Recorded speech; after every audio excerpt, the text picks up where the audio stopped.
Abandon all hope, all ye who enter here. This week's episode of Horror Hole. I'm Wyatt, and who is here with me today, as always? I'm Cody Briscoe, and I know I'm not dead because this movie had me living.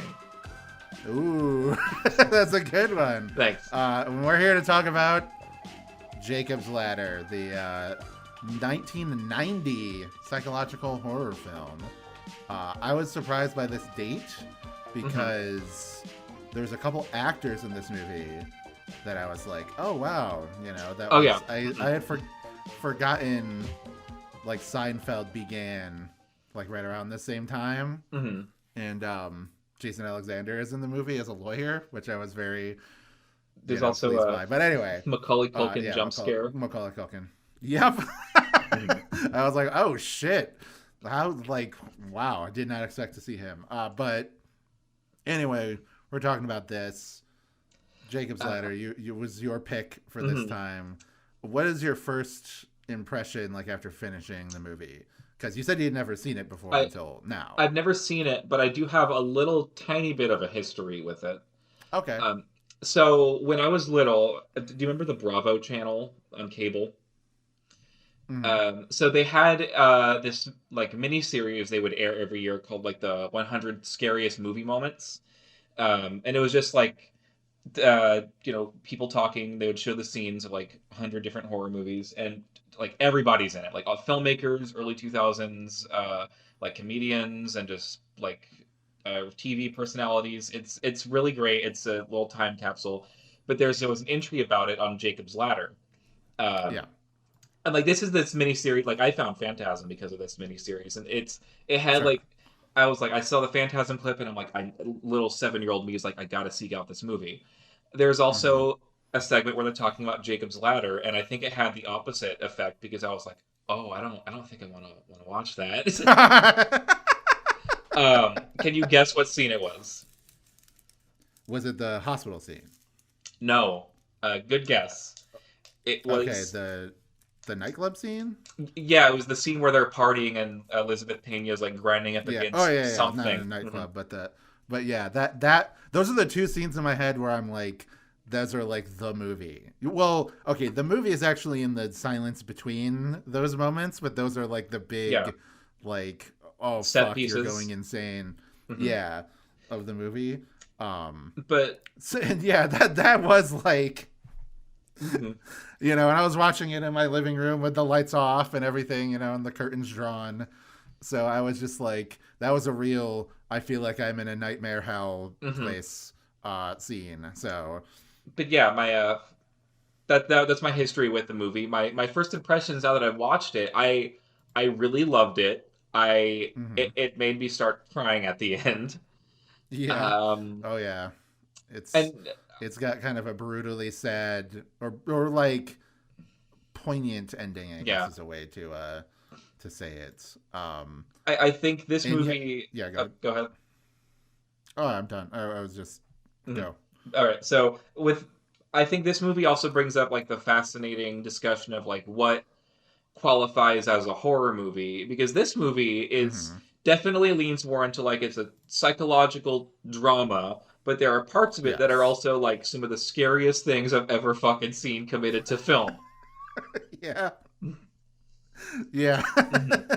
And that I would say watching the movie was very disturbing. And then, you know, getting to the end and everything, I was like, Jesus Christ. And then I'll read this quote now because I mentioned it before we started recording.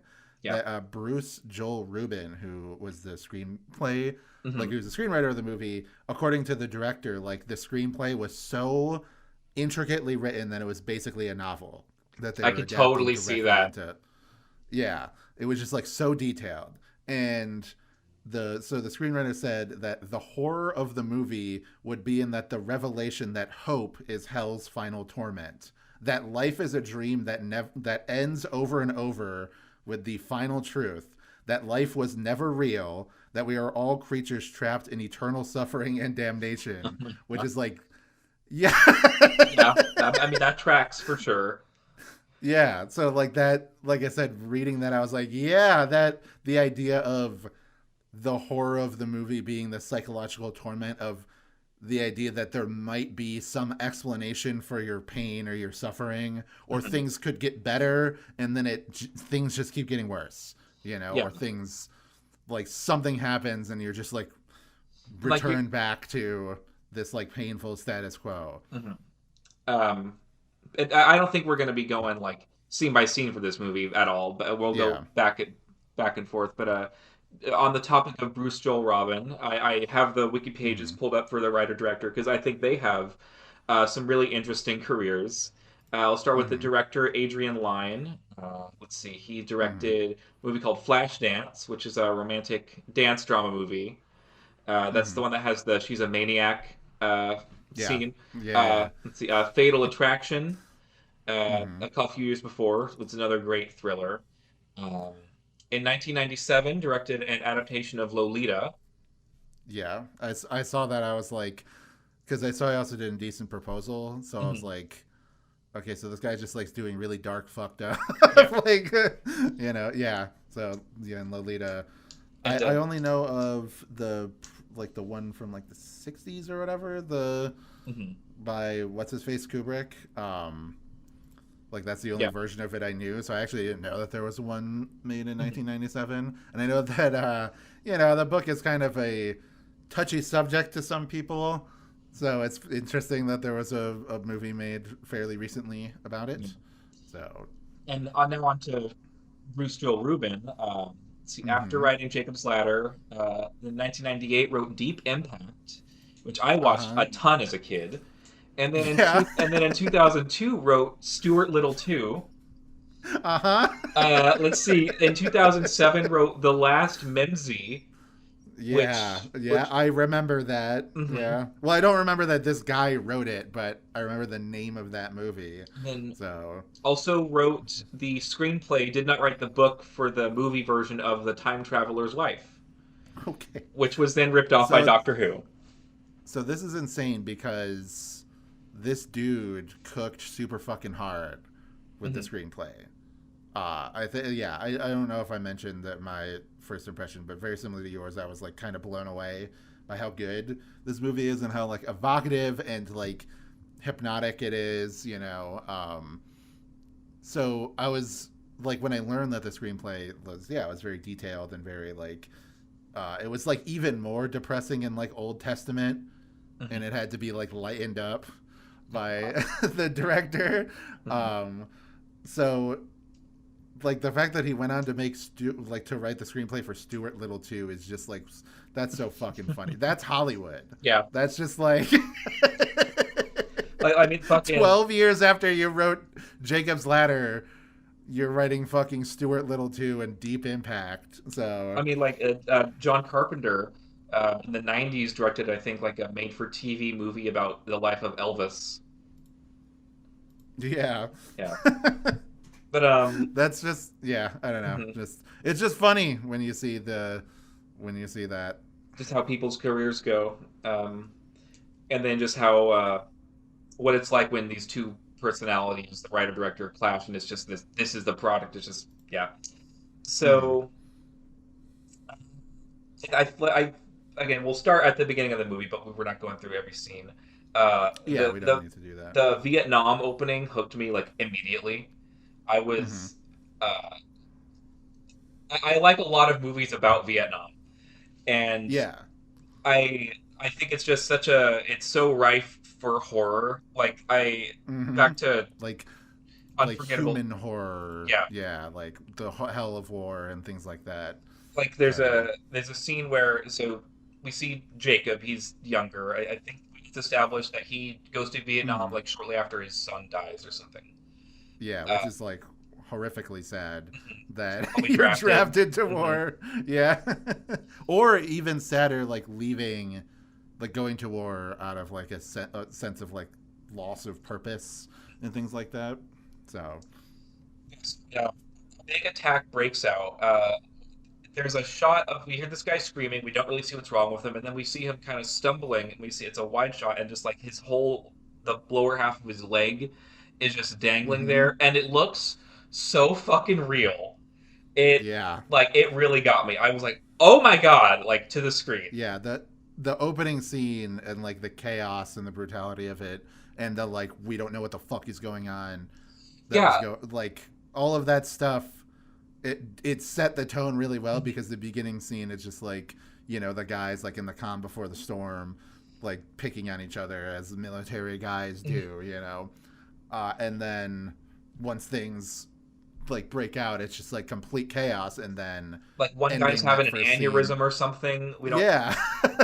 One And we guy's don't like know has why. We something don't know wrong with his what's. head. Yeah, Yeah, and then like ending that scene with Jacob being like stabbed through the stomach with a bayonet, and then boom, wakes up on the subway. I was immediately, obviously because the name Jacob's Ladder, and just like something I knew that it was a huge inspiration for Silent Hill, like the game series. I was like, oh, he is either dead or suffering from like a pre-death hallucination right now, and that's like the main body of the movie is going to be that is like that dancing between reality and like unreality. Um, there's a so there's like a like it short is. story that is like the central idea that I think Jacob's Ladder was based on. It's about like Mhm. a Civil War soldier who is like about to be hung, and then like the moments Mhm. as he's dropping, he's imagining himself like escaping and going on to live this whole other Yeah. life. Yeah. I remember. I can't remember the name of that, but I do remember reading that in like high school. Um, yeah, because they were like a deserter or whatever for that war. Uh, it's just like it's a great way to start. And I think like the movie is not trying to trick you into being like. I think they are trying to gaslight you into being like, is he in hell right now? Because he like the first thing that he sees is like a poster that says hell, and then like talks about alcohol or whatever. Um, and then like just the whole movie sort of being this guy trying to go about his life. He's a he has it like oddly put together despite suffering from psychosis. Yeah, the Uh, life that he's like that we're led to believe that he's put together for himself after Vietnam isn't the worst life. I mean, he has a steady mm, job. He lives with his girlfriend Jezebel, mm, I loved her. yeah. She was such a Oh great yeah, character. she's a great character. She's very charming. Elizabeth Pena is super hot. So, Mhm. uh, In that, and it, you know, mhm. Well, I was just gonna say that she's also very short. I was like taken by like he's like a foot and a half taller than her. So, in that 100 scariest movie moments like miniseries, there's a part where she's talking about how like the premiere screening, she invited all of her family and friends to come see this movie mm-hmm. with them, and then as like when the movie was over and she was talking to people as they walked out, she said about half the people were just really pissed off, and then the other half were like super affected by Yeah, that's funny because they're like, "Hey, friends and family, come and see my naked tits on screen a whole bunch, and then also see me get fucked by a demon at a party." it. Yeah, Like or that. whatever it is, we never get a good look at it, which is so Yeah, scary. that's yeah. Like it is just like some hellish like flesh creature It's like something sort of that thing. can flap, but there's also like a spiked Mm-hmm. tail. Like maybe Mm-hmm. we get like a glimpse of like some long teeth, but we are never given like what it looks like. And what you put together in your head is infinitely scarier than like whatever the practical effect. Yeah, I think that that's what this movie does super well. Is just those like like those like very quick shots of the hallucinations and like these nightmarish visions, because that feels very real, especially people that do have like hallucinations that they don't see like literally like Satan from the Bible show up like he's like from Tenacious D and the Pick of Destiny or whatever. Like they don't see that. They'll see like somebody's face will look wrong for like a second, and then you look back and it's like, okay, what was up with that? And it starts to make you question reality. Like it's just this compounding effect. And there are some like really haunting, like very quick images in this movie, and it's just like full of them, and there's like these huge moments where there's like really nothing going on.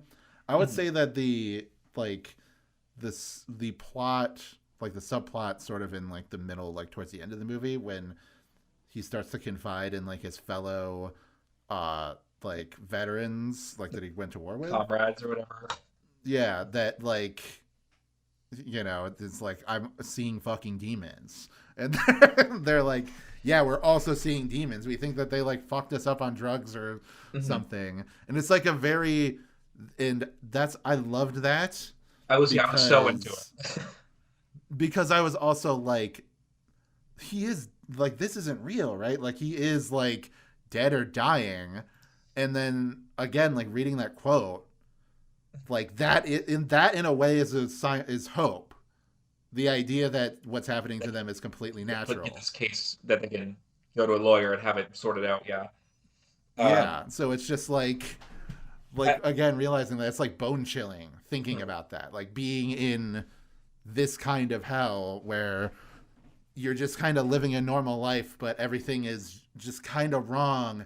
And anytime something might come that you could like take control of the situation, it's just like forced into something darker or something worse. You know? and the revelation. I mean, I spoiled it already, but like, yeah, he is dead. That's the final scene is him being laid out in like the med tent.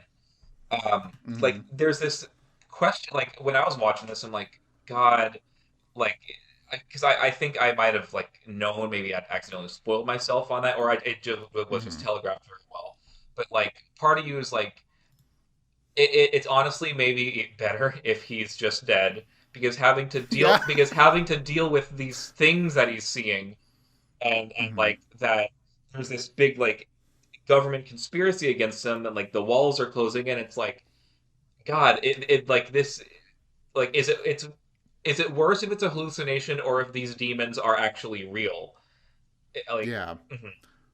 Yeah. Because like I started thinking about that when the he has like a big fever, like 106 fever, and Oh he is God. like Mhm.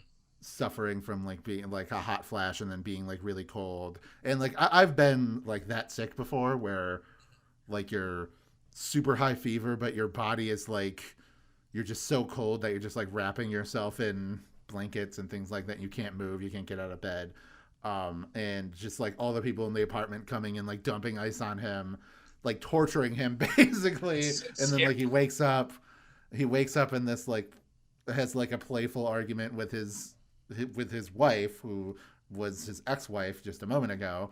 And like in this reality of like, oh yeah, no, that was just a weird nightmare that I was having, when he goes into like his son's bedroom, and his one youngest son, who was Macaulay Culkin, is still alive, and he has like an adorable moment with all of them, One and of then the just snakes like called wakes up. Pickles. Yeah. He just like wakes up in the back in the bathtub, and Jezebel is like, oh, such a relief, I'm so glad that you're It's alive, gut honey. wrenching. And it's like the most torturous feeling possible for him, because like all at once he's realizing how like much of a miserable shell of a life he's currently living compared to what he had before. Hmm. And it's like, and like, yeah, once you start like picking it apart as far as understanding that this is like a hallucination, the idea that he's hallucinating this life of like, what if I didn't get with my, well, like, what if I broke up with my wife or whatever, or maybe I got with that hot lady that works at the post office with me, Hmm. and then what would our life be? And then like imagining that, and it's like, yeah, she's like a very cute girlfriend, and she's a very like loyal girlfriend too, which I think Yeah, is very good to her character, that they didn't just treat like she's named Jezebel, but she's not and they treated as like a seductive temptress or whatever. they like get into arguments, but they're like believable arguments, and it's Mm-hmm. like, and she'll leave, but there's never a sense of like, oh, they're done for. Like she's back Yeah. there. She's cares about him and supports him. Uh, Yeah. It feels very real because, like, yeah, that's just like, it feels like the arguments and things are coming off of how, like, he has this deep sadness and this, like, trauma from, like, the war and from his son. and is just like not letting her in. So like that's the where the conflict comes from, not necessarily like him being an asshole or being abusive. There is one point where he pushes her because she's has a freakish demon face Yeah. for a second. Oh my god, that really Um, caught me off guard with her fucking yeah. eyes. That was it's like in Lord of the Rings when Bilbo like grabs for the ring for a second. It's like Jesus, I didn't Yeah. expect this movie to have a jump scare. Mhm. Yeah, So good, good stuff. She's just a very good character. I guess is what like we were yeah, talking about. Is not like she's not just like in again like I called her hot, and she is, but she's very normal hot. She's not like an over the top bombshell babe. You yeah, know, she actually has like B cup breasts or something. You know, like she's not like the thing like when you hear the name and you like associate it and like the idea of that like these things. It's just like they could have gone much more dumb with this, but this is a very highbrow yeah. movie. I feel like with the way that it tackles these subjects And and they do have like cute moments together. Like there's a little bit where he's like bringing her lunch at the post office and is like sliding it to her through mm-hmm. like the little thing of cubbies that like Yeah. like the Grinch was throwing in this Jim Carrey movie. Yeah. Uh, And in Wind Waker when you have to do the mini game of delivering the mail. Um, yeah, there's let's see. I love the scene like again, and there are scenes where just the tone, there's just something that feels off about it, and it's scary even if nothing mm-hmm. frightening is happening.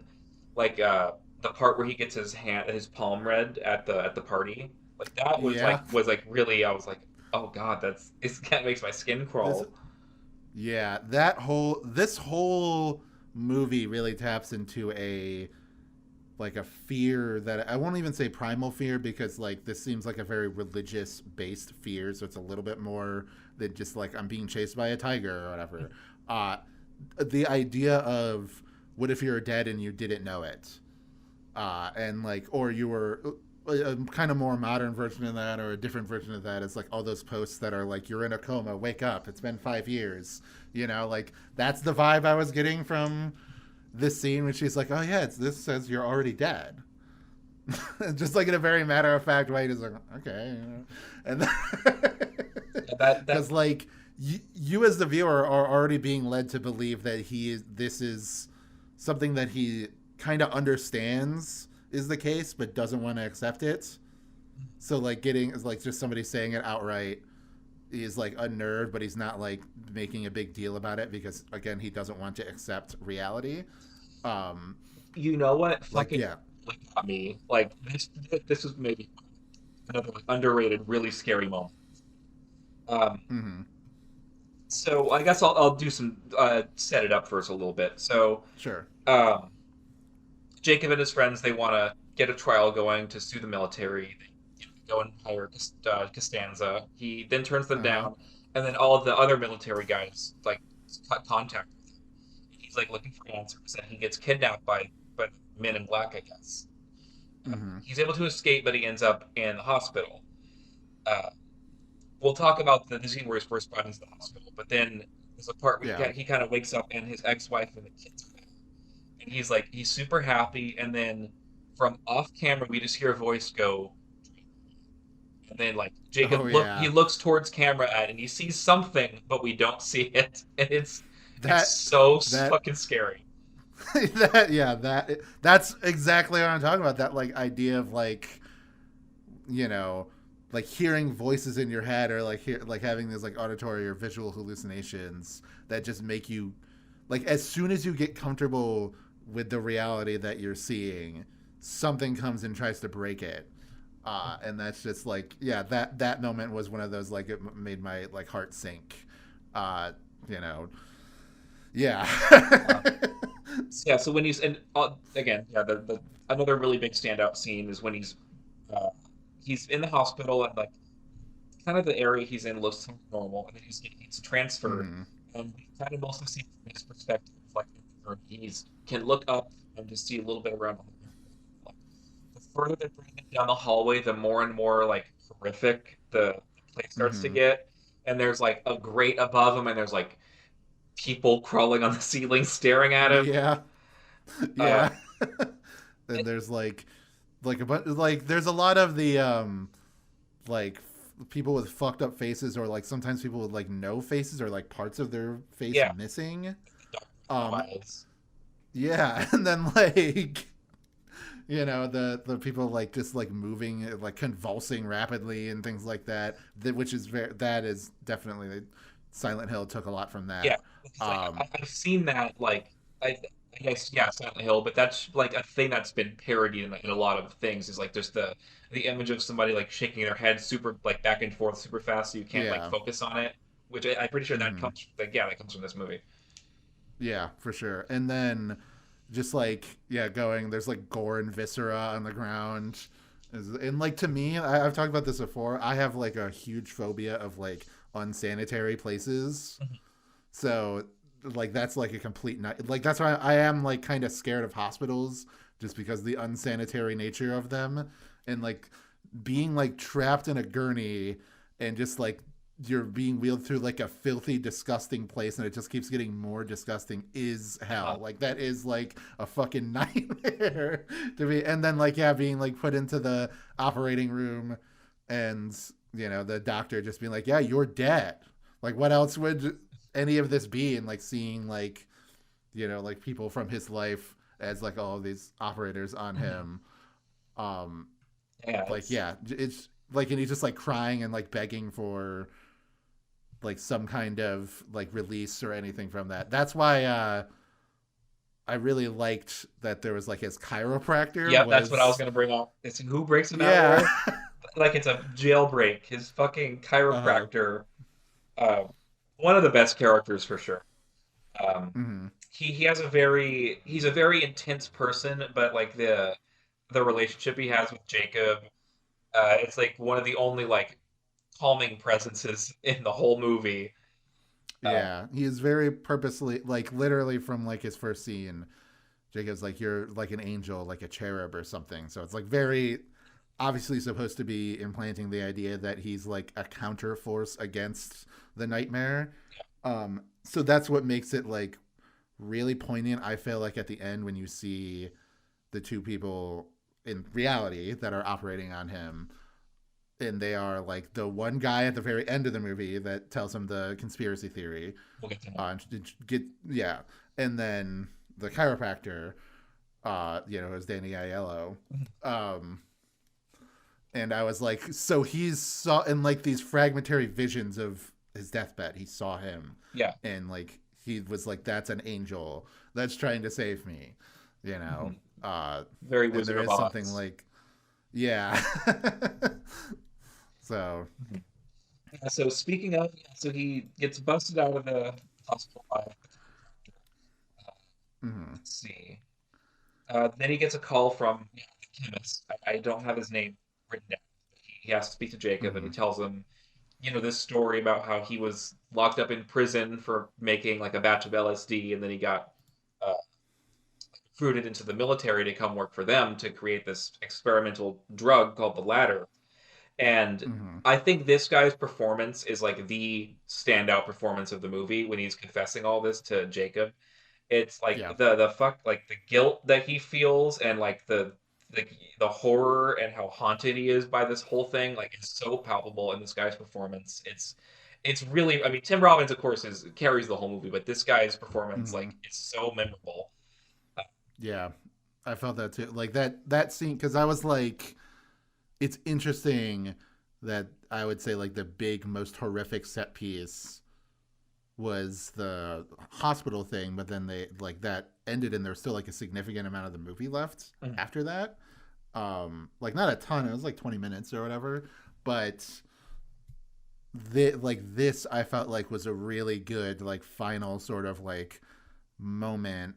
And again, it was another one of these things that sort of pieces together the like reality and the fiction of like the world that you're viewing, because like it's revealed like right before the credits that this is like based on the idea that there were like experimental drugs that were tested on people in the military like during Vietnam. Mhm.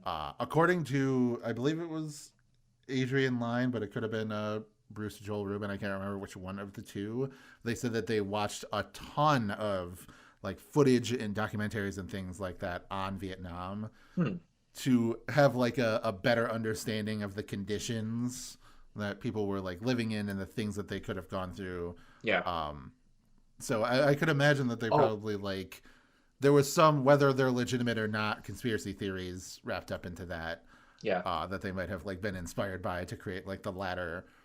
Yeah, So. the attention to detail, like definitely, like you can see it. Like even back to the opening scene, there's one of the I think one of the very first shots. Like one of the things we see is this guy who's wearing socks, and like the front of the socks are kind of worn away, and his like toes are starting to fucking rot. Yeah. Um, but yeah, so then is the I guess the big reveal of because Jacob and all the other his other squad mates they have no memory of what happened that night that they were taken away from Vietnam. I think it's that night. hmm Uh, Yeah, it's yeah. unclear if that was their last night there or if they were there for a time afterwards. It doesn't really matter. But it's hmm revealed that in the big opening fight scene, they weren't fighting the Vietnamese; they were fighting like another squad, and they were just killing each other. They've been all hmm doped up on this drug that the chemist says is the ladder, and it, like awakens like the primal evil anger in man, essentially. Yeah. Very similar to 28 Days Later, Yeah, with like the experimental virus, like bioweapon, like that ended up causing people to like become into this like monstrous zombie like state. Not quite as extreme as that, but like it's the same kind of idea. And like the way like when the chemist is talking about it, like you said, his like regret and disgust at like the thing that he like let loose upon man is like very palpable, like when he's describing like when they tried it out on POWs. yeah. Oh, it uh turns your stomach. so And it's just like a very good like ending that is just like so gut wrenching, but also like really fits into mhm. the sort of like narrative and the meta narrative of the movie. Yeah, another thing that I've noticed, and it has to be intentional, but like I've heard like I can't remember where I've heard this from, but like certain Vietnam veterans, like like there are moments where like something can trigger them, and they're like, for a split second, I thought I was back in the jungle. So Mm-hmm. like if you watch this movie viewing Jacob's life in Brooklyn as the real world, like that kind of the things he's seeing are like kind of indicative of that too. Yeah, which I would say like is how I mostly tried to view the movie. Yeah. Like even if I predicted that it would be like he is dead or like he's still in Vietnam and he's dying, um, like I actually kind of predicted he would still be alive by the end, and that would be the hell, was that he had to like suffer with the consequences of like the things that have happened to him Mhm. up to this point. Because like I said, and then like reading that quote about the idea that like life is never real, we're all creatures trapped in eternal suffering and damnation, is like I feel like that fits really well with that. Whereas the way that it ends, which is still extremely good, Mhm. is like more hopeful. Like it ends on a final piece, like he goes up the stairway to heaven, Yeah. like and joins his son in the light. And I was like, again, not a religious guy myself, but it is very touching, just the like earnestness of something like that. Mhm. And like trying to like take these themes and not just do like a surface level version of it, try to like really have some artistry to Yeah. it. Uh, And well, I'll get a little bit I'll get a little bit real for a split second here, for a second here. yeah. Okay, so I really like, and this is a quote that comes up from the chiropractor. He talks about how you choose to see these things. You can interpret them as demons or angels because they're either way they're bringing you somewhere else. Um, Mm-hmm. no, I'm not saying that I think I'm dying, but as Yeah. last July I lost my dog Iggy, and about a Mm-hmm. week after I woke up and I opened my eyes, and I swear for a split second I saw his face right there by my door, Mm-hmm. and Mm-hmm. I had never seen anything like that, and it did freak me out a bit. But I do, but this message in this movie of like you can choose how you choose to interpret what you saw, it Yeah. really got to me. Yeah, because he mentions the idea that actually a quote is here on wiki Mhm. here, so I can read it. The only thing that burns in hell is the part of you that you won't let go of. That won't let go of life. Your memories, your attachments, they burn them all away. But they're not punishing you. They're freeing your soul. So if you're frightened of dying, you're holding on. You'll see the devils tearing your life away. But if you've made your peace, then the devils are really angels freeing you from earth. So essentially, the regrets and the sadness and all these like dark things that you're holding on to as Mhm. like that keep you worldly, like them being taken away from you at the end of the life, like that's demons, whereas like understanding being able to like move on and grow or change and do all these things, like that kind of frees you from this past. Mhm. And like I agree with you, like I've definitely had that same feeling recently. Like our good friend Nikki passed away, and Yeah. we used to do a podcast together for a while, for like a few years, from 2019 to 2023.